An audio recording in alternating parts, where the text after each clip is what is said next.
সবাইকে জানাই শুভ নববর্ষ। নববর্ষের দিনটা যে এইভাবে কাটাতে পারবো ভাবিনি। আমাদের বাড়ির পাশে গৌরীয় মঠ আছে, ওখানেই চলে গেছিলাম ভোগ খেতে মায়ের সাথে। বছরের প্রথম দিন হওয়ায় রাধা মাধবকে অনেক ধরনের পদ রান্না করে ভোগে দেওয়া হয়েছিল। সন্ধেবেলায় আমি রেডি হয়ে নিচ্ছিলাম একটু বাইরে যাব বলে। কোথায় যাচ্ছি সেটা দেখার জন্য তোমাদেরকে পুরো ভিডিওটা দেখতে হবে। আমি এই প্যাকের ফাউন্ডেশনটা ইউজ করি, খুব ভালো আর ডিউরেবল। জেনারেলি আমি এই মেকআপের ভিডিও করতে পারি না, বাট আজ অনেক দিন পর আমি মেকআপ করছিলাম আর অনেক দিন পর আমি বেরোচ্ছিলামও এরকমভাবে কোথাও। তা কমেন্ট করে জানিও কিন্তু যে আমাকে কেমন লাগছে।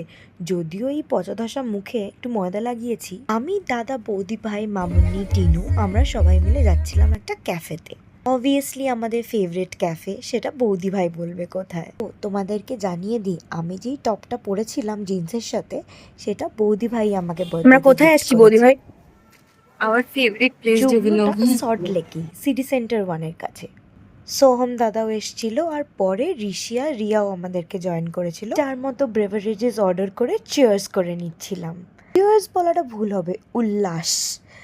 শুভ নববর্ষ সবাইকে। নববর্ষের দিনটা ভালোবাসার মানুষদের সাথে কাটিয়ে আনন্দ করে খুবই ভালো লাগছিল, বাট মিস করছিলাম ওমকে আর সৌম্যকে। আজ বেশ অনেক দিন পর, বলতে পারো কয়েক মাস পর, আমরা এইভাবে সুন্দরভাবে সন্ধেটা কাটালাম। তাই খুব ভালো থেকো। Thank you so much for watching.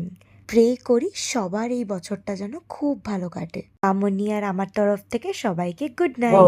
গাড়ির photo. Good night. Good night.